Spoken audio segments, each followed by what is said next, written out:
జై శ్రీరామ్ మిత్రులారా, నేను ఈరోజు మన దేశంలో మన సంస్కృతికి భారతీయులకు వ్యతిరేకమైన 3 అలవాట్ల గురించి చెప్పదలుచుకున్నాను. ముందుగా ఏంటంటే ఒకటి సినిమాలు, ఇంకొకటి ఏంటంటే క్రికెట్, తర్వాత క్రెడిట్ కార్డులు.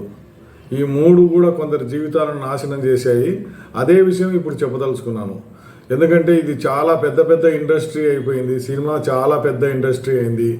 అలాగే ఈ క్రెడిట్ కార్డులు కూడా చాలా పెద్ద ఇండస్ట్రీ అయిపోయింది. ప్రతి బ్యాంకులు కూడా క్రెడిట్ కార్డు ఇస్తున్నారు. ఇంకా క్రికెట్, సినిమాలు, క్రెడిట్ కార్డులు ఇవన్నీ కూడా మనుషులను ముంచెత్తుతున్నాయి అన్నమాట. వీళ్ళు ఏమి ఆలోచన చేయకుండా దానిలో వెంటనే పరిగెత్తున్నారు అనమాట. వాటి వల్లే వచ్చే నష్టాలు ఏంటి, ఎట్లా నాశనం అవుతున్నారు కొంతమంది, వాళ్ళ జీవితాలు ఎందుకు అట్లా దుర్భరంగా తయారైనాయి, తర్వాత మన సంస్కృతికి ఏ విధంగా ఇవి విఘాతం కల్పిస్తున్నాయి అని ఈరోజు చెప్పదలుచుకున్నాను. ఉత్తర భారతదేశంలో సినిమా మేనియా అంటే సినిమా పిచ్చి ఇంత లేకపోవచ్చు, కానీ దక్షిణ భారతదేశంలో అంటే కర్ణాటక, తెలంగాణ, ఆంధ్రప్రదేశ్, తమిళనాడు, ఇక్కడ ఈ 4 రాష్ట్రాల్లో సినిమా వాళ్ళ గురించి క్రేజ్ ఎక్కువగా ఉంటుందన్నమాట. ఆ సినిమా వాళ్ళని సెలబ్రిటీలు అనేది వాళ్ళు ఏదో చిన్న పని చేసినా కూడా వీడియో చేసి బయట పెట్టేది, తర్వాత వాళ్ళకి పెళ్ళి అయిందా, పిల్లలు పుట్టినారా, వాళ్ళ పిల్లలు ఏంటి, ఇవన్నీ కూడా అనమాట పట్టించుకుంటుంటారు అనమాట. సినిమా పుస్తకాలు కొనడము. మనం వాళ్ళు సెలబ్రిటీలని ఏ విధంగా అంటారు మీరు చెప్పండి? ఏమైనా సేవ చేశారా వాళ్ళు? ప్రజలకు ఏమైనా సేవ చేస్తారా? ఇప్పుడు మహారాష్ట్రలో ఈయన నానా పటేకర్, ఎవరైనా రైతు చనిపోతే వెంటనే ఈయన ఏం చేస్తాడు, తన జేబు నుంచి 15,000 రూపాయలు ఆ రైతు కుటుంబానికి ఇచ్చేస్తాడు. అట్లా చాలామంది ఉన్నారు కదా, హీరోలు కానీ, విలన్లు కానీ, హీరోయిన్లు. ఎవరైనా కనీసం 10,000 మేము ఇస్తాము, ఎవరైనా ఆపదలో ఉన్న వాళ్ళు కానీ, మన తెలుగులో కానీ, తర్వాత తమిళం వాళ్ళు కానీ, కొన్ని కర్ణాటక వాళ్ళు కానీ ఇస్తారంటే ఏమీ లేదు. ఏదో ఎక్సెప్షన్ అన్నమాట. ఈయన ఉన్నాడు కదా యశ్ అని ఆయన ఏదో ఒక ట్రస్ట్ పెట్టి పాత దేవాలయాలను పునరుద్ధరిస్తున్నాడు. మహేష్ బాబు అని ఒకడు ఆయన గుండె జబ్బుల ఆపరేషన్లకు ఖర్చు పెడుతున్నాడు. ఇంకా మిగతా వాళ్ళంతా కూడా ఏంటంటే డబ్బులు ఎన్ని వస్తే అన్ని జేబులో వేసుకోవడము, ఆస్తులు కొనుక్కోవడము, ఏదంటే ఒక పెళ్లి చేసుకోవడం, మళ్ళీ విడిపోవడము. సినిమా వాళ్ళు సెలబ్రిటీలు ఏంటంటే వాళ్ళకు ఒక నీతి అనేది లేదు. అక్కడ ఎట్లా ఉంటుంది, మత్తుమందుల వ్యాపారం అంతా కూడా సినిమా ఇండస్ట్రీ వాళ్ళే నడుపుతుంటారు. తర్వాత భూకబ్జాలది కానీ, ఏదైనా వీళ్ళకు ముందు సినిమా కోసమని డబ్బు ఇచ్చారనుకోండి, మళ్ళీ వాళ్ళది వెనక్కు రాదు. ఇంకా ఏంటంటే చెక్కులు ఇచ్చేస్తారు, ఆ చెక్కులన్నీ వాపసు వస్తాయన్నమాట. సినిమా వాళ్ళని సెలబ్రిటీలుగా చేసుకుంటున్నారు. సినిమాలు ఏంటంటే ఈ దక్షిణ భారతదేశంలో సంవత్సరానికి ఒక్కొక్క భాషలో 200 సినిమాలు, 300 సినిమాలు. ఎవడో వాడు సినిమా హాల్కి వస్తున్నాడంటే పరిగెత్తిపోవడము. ఏంటిది ఇది? మన పనులు ఏమన్నా వదిలిపెట్టి పోతే మనకేమైనా లాభమా? మన గురించి ఎవరైనా పట్టించుకుంటారా? వాడెవడో వస్తున్నాడు. ఇప్పుడు లైగర్ సినిమాదే చూశాను నేను ఇక్కడ ఆర్టీసీ క్రాస్ రోడ్లో.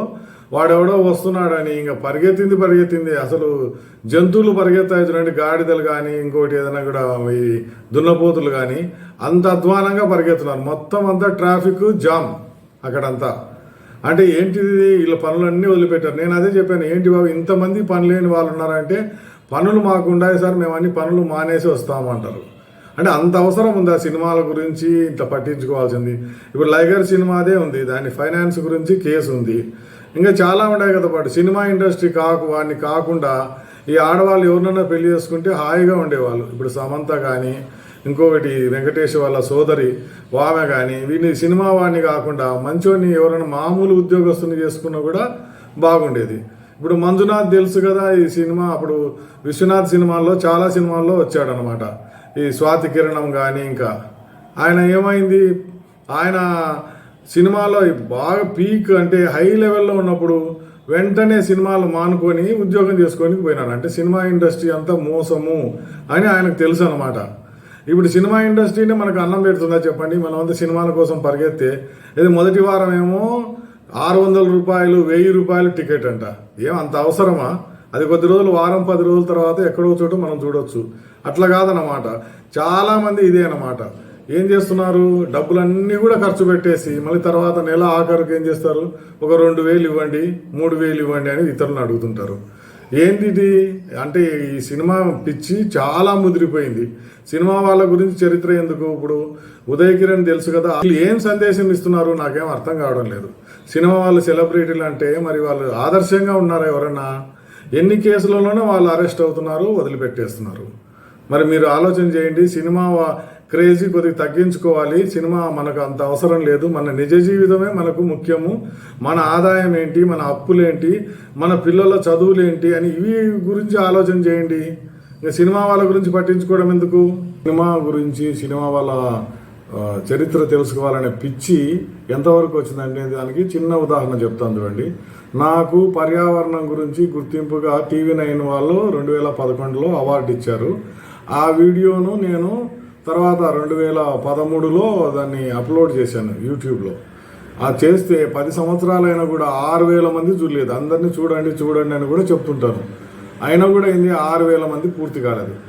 కానీ నాగార్జున కొడుకు అఖిల్ పెళ్లి రద్దయింది శ్రియా భూపాల్తో అనే విషయం వీడియోలు తీస్తే దాదాపు 1 కోటి మందికి పైగా చూశారనమాట. అంటే 1 కోటి వ్యూస్. అంటే చాలా మంది దాన్నే వీడియో తీశారు, రకరకాల అబద్ధాలు చెప్పారు. దానికి కారణం అమలా కాదు, ఇంకొకరు నాగార్జునతో పొట్లాడినారు అని ఇట్లా రకరకాల అబద్ధాలతో వీడియో తీస్తే అన్ని కలిపితేగిన కొందరు లక్షలు అయితే మొత్తానికి 1 కోటి మంది పైగా ఆ న్యూస్ చూశారనమాట. అంటే కొన్ని నకిలీ వార్తలు కూడా ఉన్నాయి. చాలా నకిలీ వార్తలే ఉన్నాయి. అందులో ఏదో ఒకటి పైన హెడ్డింగ్ పెట్టేది, ఒక వీడియో తయారు చేసేది. అందరూ ఎవరు మనుషులు చూస్తేనే కదా అక్కడ వ్యూస్ అనేది పెరిగేది. అందుకనే 1 కోటి మంది పైగా ఎలా చూశారంటే ఇదే సినిమా క్రేజ్ అనేది ఎక్కువ. మిగతా విషయాల మీద ఆ శ్రద్ధ లేదు. సినిమా తర్వాత ఎక్కువగా పిచ్చి ఉన్నది ప్రజలకు, మన భారతీయులకు ఏంటంటే క్రికెట్ అంటే ఎన్ని దేశాలు అంటే అన్ని దరిద్రంలో ఉన్న దేశాలే ఎక్కువ ఆడుతుంటాయి అన్నమాట. ఇప్పుడు బాగా డెవలప్ అయిన ఫ్రాన్స్ కానీ, జర్మనీ కానీ, అమెరికా కానీ, జపాన్ కానీ వాళ్ళు క్రికెట్ను ప్రోత్సహించరు, క్రికెట్ ఆడరు కూడా. అదే శ్రీలంక దివాలా ఎత్తిన దేశం, పాకిస్తాన్ దివాలా ఎత్తిన దేశం, బంగ్లాదేశ్ దివాలా ఎత్తినది, జింబాబ్వే దివాలా ఎత్తినది, వెస్టిండీస్ ఇంకా దివాలా ఎత్తలేదు. మన భారతదేశము, ఇంగ్లాండు, తర్వాత ఈ ఆస్ట్రేలియా, న్యూజిలాండ్ ఇటువంటి దేశాలు అనమాట. వీళ్ళు ఏంటంటే ఏ టైం పాస్ అనమాట. ఇప్పుడు ఇంగ్లాండ్ వీళ్ళకంటే అపారమైన సంపద ఉంది. చాలా వరకు మన ప్రపంచంలోని దేశాలన్నింటిని కూడా దోచుకున్నారు కాబట్టి వాళ్ళు ఖాళీగా ఉంటారు. ఇది టైం పాస్ కోసం దీన్ని కనిపెట్టారు. కానీ మనమంతా కూడా దాని వలలో పడిపోయినాం. నేను చదువుకునేటప్పుడు కూడా చూశాను డిగ్రీలో, అంతే 1980 అట్లా ఒక్కొక్కటి న్యూస్ పేపర్ తీసుకొచ్చేది ఆ క్రికెటర్ల వాళ్ళు ఆడే వాళ్ళ పేర్లన్నీ చెప్పేవాడు. అప్పుడు ఏంటంటే 5 రోజుల మ్యాచ్ ఇట్లా, తర్వాత ఒకరోజు మ్యాచ్లు తక్కువ ఉండేటివి, 5లో టెస్ట్ సిరీస్ అని అదే పని అనమాట. తర్వాత లాస్ట్లో ఏం చెప్పేవాళ్ళు, ఇది డ్రా అయిపోయిందని అనుకునేవాళ్ళు. వాళ్ళు వీళ్ళు జుట్టు పీక్కుండేవాళ్ళు అనమాట. అంటే చాలామంది ఏంటంటే క్రికెట్ ఆడే వాళ్ళకన్నా ఆ బాల్ అందించే వాళ్ళు ఉంటారు కదా, వీళ్ళకే క్రికెట్ ఎక్కువ చూడాలని ఎక్కువ అనుకుంటారు అనమాట. వీళ్ళ ఇంట్లో కరెంటు లేదనుకోండి, మళ్ళీ పక్కింటికి పోయి చూడడము, లేకపోతే సినిమా హాల్కి వెళ్ళి చూడడము, లేకపోతే ఎక్కడన్నా కూడా టీవీ పెట్టింటే చూడమట. ఈ దేశం ఆ దేశంతో, ఆ దేశం ఈ దేశంతో వచ్చి ఆడడం ఇన్ని ఉంటాయన్నమాట. అది కాకుండా ఇప్పుడు ఏంటి T20 అంటే 20 ఓవర్లతోనే మళ్ళీ పెట్టుకున్నారు. తర్వాత ఇప్పుడు IPL matches, Indian Premier League, దీని గురించి కూడా అనమాట. దాని టేబుల్ ఒక్కొక్కటి అయితే అది న్యూస్ పేపర్లో వస్తే ఏ మ్యాచ్ ఎక్కడ జరుగుతుంది, ఏ తారీఖు అని కూడా కట్ చేసి పెట్టుకుంటున్నారు. అంటే మనము ఎట్లా బానిసలం అయిపోయినామంటే, దాస్య శృంఖలాలు తెగిపోయినా కూడా దీంట్లోకి వెళ్ళిపోయినాం అనమాట. అంటే ఈ బానిసత్వం ఎక్కువ అయిపోయింది. నేను పిల్లలకి కళ్ళు బాగలేవు కదా, అప్పుడప్పుడు అడుగుతుంటాను, ఎందుకు బాబు మీ కళ్ళు ఇట్లయినాయి అని వాళ్ళ తల్లిదండ్రులు కూడా అడుగుతాను. అంటే రాత్రి 11, 12 వరకు క్రికెట్ చూసినాడండి అంటే ఏంటి అది, అసలు చదువా వీళ్ళకి ముఖ్యము, క్రికెట్ చూడడమా ఏంటో అర్థం కావడం లేదు. అంటే తల్లిదండ్రులు పిల్లలను చెడగొట్టడం అంటే ఇదే అన్నమాట. ఏదో ఒకటి క్రికెట్ కానీ, సినిమాలు కానీ ఇలా ఏదో చూస్తే గొప్ప అనుకుంటారు. కార్టూన్ ఫిల్మ్స్ కానీ ఇవన్నీ చూస్తే మా పిల్లోడు గొప్ప.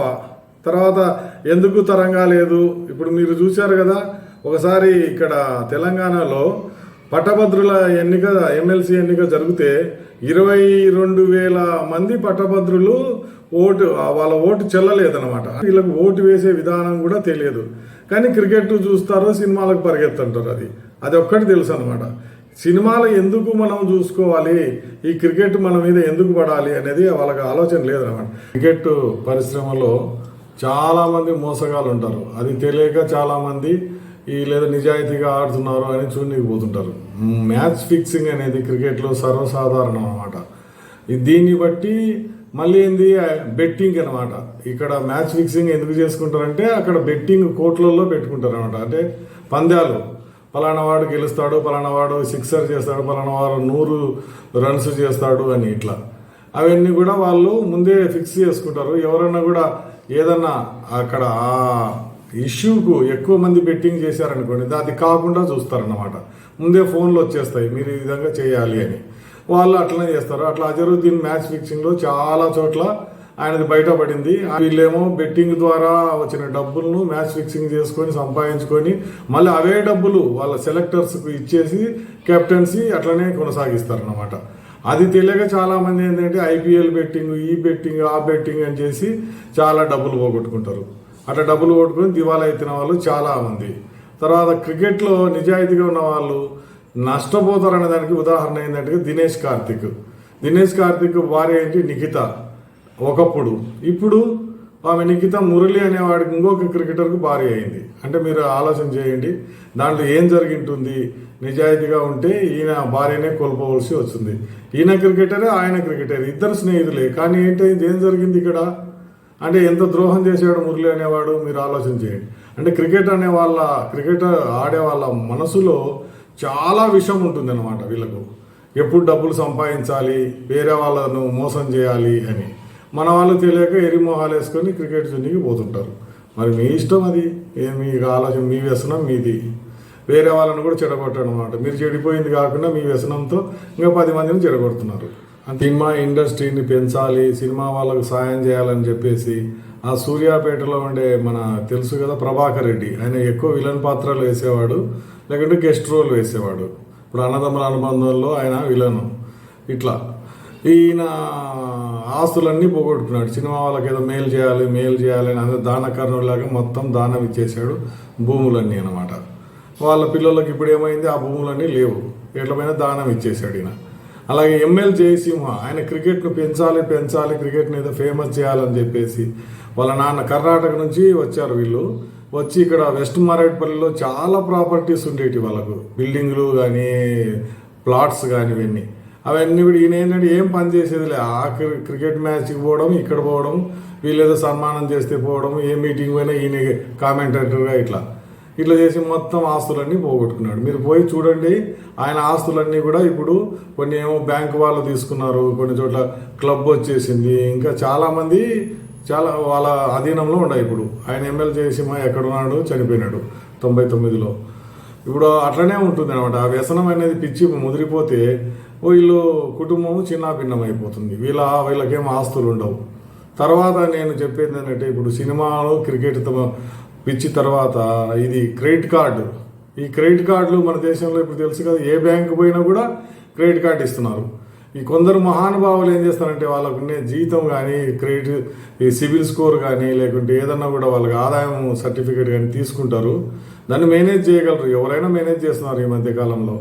దాంతో ఏం చేస్తారు, బ్యాంకులను బురిడి కొట్టించేసి ఈ బ్యాంకు నుంచి ఒక కార్డు, ఆ బ్యాంకు నుంచి ఒక కార్డు, ప్రైవేట్ బ్యాంకులు, తర్వాత ప్రభుత్వ రంగ బ్యాంకు కార్డు, ఇట్లా 10-12 కార్డులు తీసుకుంటున్నారు అనమాట. ఒక కార్డు వాడేది డబ్బులు సరుకులు తీసుకుంటారు కదా ఏదన్నా, అక్కడ నుంచి మళ్ళీ దాన్ని కట్టడానికి ఇంకొక బ్యాంకు కార్డు వాడడం. ఇట్లా అసలు వాళ్ళకి దిక్కు తెలియక ఏ బ్యాంకు కార్డు ఎప్పుడు కట్టాలి, డబ్బులు ఎన్ని వస్తున్నాయి ఏంటి అనేది వాళ్ళకు ఒక రికార్డు లేదు. ఏదో వాళ్ళు వచ్చినప్పుడు వాళ్ళు ఫోన్ చేసి తిట్టినప్పుడు కడదాంలే అని. ఇంకా ఏంటంటే కన్నా ఇప్పుడు మనకు 50,000, ₹1,00,000 మనం క్రెడిట్ కార్డు బాకీ ఉన్నామనుకోండి, వాళ్ళు ఏం చేస్తారు, మీరు 10,000 కడితే చాలండి అంటారు. అంటే మిగతా 90,000 నెక్స్ట్ ఏదైనా ఇన్స్టాల్మెంట్ తీసుకోండి అని. కానీ అది ఎంత వడ్డీ రేట్ అంటే 30-40% వడ్డీ, అంటే ₹3-4 వడ్డీ పడుతుంది మనకు. మళ్ళీ సర్వీస్ ఛార్జీ, సర్వీస్ ట్యాక్స్ ఇవన్నీ కూడా పడతాయి. అది ఆలోచన చేయకుండా చాలామంది అంటే కొంతమంది ఇష్టం వచ్చినట్టు క్రెడిట్ కార్డులను వాడుతుంటారంట. ఆన్లైన్ కోసం వాడుతుంటారు, క్యాష్ డ్రా చేయడానికి వాడుతుంటారు. ఇవన్నీ కూడా తడిసి మోపడైపోయి మీరు 30-40 వేల రూపాయలు ఉన్న క్రెడిట్ కార్డు నిల్వ ఆఖరికి అది ఏమవుతుంది 70-80 వేలు కూడా కావచ్చు. అది ఎవరు చెప్పొచ్చు కదా. ఇప్పుడు నేను బ్యాంకులో పనిచేశాను, 3 బ్యాంకులో పనిచేశాను, కానీ సర్వీసు ఎంత ఉన్నా కూడా క్రెడిట్ కార్డు మాత్రం వద్దని చెప్పుకున్నాను. నాకు నేనే తెలుసుకున్నాను, క్రెడిట్ కార్డు తీసుకుంటే నాకు ఫైనాన్షియల్ క్రమశిక్షణ అనేది ఉండదు అనుకొని క్రెడిట్ కార్డు జోలికి పోకుండా ఉన్నాను అన్నాడు. చాలామంది ఒక క్రెడిట్ కార్డు కాదు చాలా అని చెప్పాను కదా, డజన్ క్రెడిట్ కార్డులు. ఏమి తెలియని వాళ్ళు కూడా క్రెడిట్ కార్డు ముందు ప్రాసెసింగ్ ఛార్జెస్ ప్రతి కార్డుకు ఉంటాయి, యాన్యువల్ ప్రాసెసింగ్ ఛార్జెస్ ఉంటాయి, యాన్యువల్ మెయింటెనెన్స్ ఛార్జెస్, ఇవన్నీ తెలియక కొంతమంది ముందుకు దుంకేస్తుంటారు అనమాట. ఏదో క్రెడిట్ కార్డు ఇస్తున్నారు మనం వాడచ్చు, 25,000 50,000 మీ క్రెడిట్ స్కోర్ బాగుందండి 1,00,000 తీసుకోండి అంటాడు. తర్వాత ఇంకా వెంట పడతారు, 1,00,000 తీసుకున్న తర్వాత అది ఎప్పుడు కడతారని. ఇంకా కొంతమందికి ఏంటంటే లీగల్ నోటీసులు కూడా, అంటే లాయర్ నుంచి నోటీసులు వస్తాయి. మనం అది జాగ్రత్తగా తెలియకుండా ఏదేదో వస్తున్నాయి సరుకులు కొంటాం అనుకుని పిచ్చి అని ఆన్లైన్లో కొనడం క్రెడిట్ కార్డు ద్వారా ఎక్కువ అయిపోయింది. అంటే ఇది ఒక పెద్ద వ్యసనం. మీరు ఎవరైనా అడగండి అన్నమాట, ఏదో ఫోన్ ఉంటుంది, అదే కొత్త ఫోన్ వచ్చింది, సరే కొనేస్తాం, మన దగ్గర క్రెడిట్ కార్డు ఉంది కదా 30,000 40,000 అనమాట. బర్బాద్ అయిపోవడం అంటే కానీ నాశనం కావాలన్నమాట. మన లైఫ్లో ఏంటంటే మన ఇప్పుడు ప్రస్తుత ఆదాయం కన్నా మన అప్పులే ఎక్కువ ఉన్నాయనుకోండి, మనం ఏం చేయాలి? ఇప్పుడు తెలంగాణ ప్రభుత్వం మాదిరి అవుతుంది. ఆదాయం ఏమో 1,00,000 కోట్లు ఉంటే అప్పు మీద వడ్డీనే 1,00,000 కోట్లు. ఇంకా అప్పు ఎప్పుడు తీరుస్తారు? కొత్త అప్పు కోసం పోతుంటారు, ఇంకా దాన ధర్మాల కోసం పోతుంటారు అన్నమాట. ఇట్లనే ఉంటుంది. అంటే ఎవరికి ఫైనాన్షియల్ డిసిప్లిన్ అంటే ఆర్థిక క్రమశిక్షణ అనేది సొంతమే అలవర్చుకోవాలి, ఎవరో చెప్పేది కాదు. క్రెడిట్ కార్డు జోలికి పోకూడదు. సినిమా పిచ్చి మీకు ఉందంటే, క్రికెట్ పిచ్చి ఉందంటే అది ఏదో కొద్దిగానే అనుకున్నా, కానీ క్రెడిట్ కార్డు దాంట్లో పడితే మీరు మామూలు ఈగ ఒకటి పోయి తేనె తుట్టలో చిక్కుకుంది అనుకోండి, అలా కాదు. లేకపోతే కానీ కందిరీగా ఒకటి పోయి తేనెటీగల దగ్గరికి పోయి చిక్కుకుంది అనుకోండి, ఆ తేనెటీగలు అన్నీ కూడా తినేస్తాయి. తేనె దాంట్లో చిక్కుకుంటే మామూలుగా బయటికి రాలేదు, అట్లా ఉంటుందన్నమాట. అందుకోసమని మీరు ఆ తేనె తుట్టెలో చిక్కుకోకుండా ఈ క్రెడిట్ కార్డులు ఎవరు కూడా దూరంగా ఉంటే మంచిది. ఫైనాన్షియల్ డిసిప్లిన్ అనేది, అదే ఆర్థిక క్రమశిక్షణ అనేది మీరు అలవర్చుకోవాలి. మనము ఎప్పుడు కూడా అప్పులు ఎక్కువ చేయకూడదు. తర్వాత ఒక మంచి విషయం మీద వీడియో చేసి మీ ముందుకు వస్తాను. అంతవరకు సెలవు. నమస్తే. జై హింద్.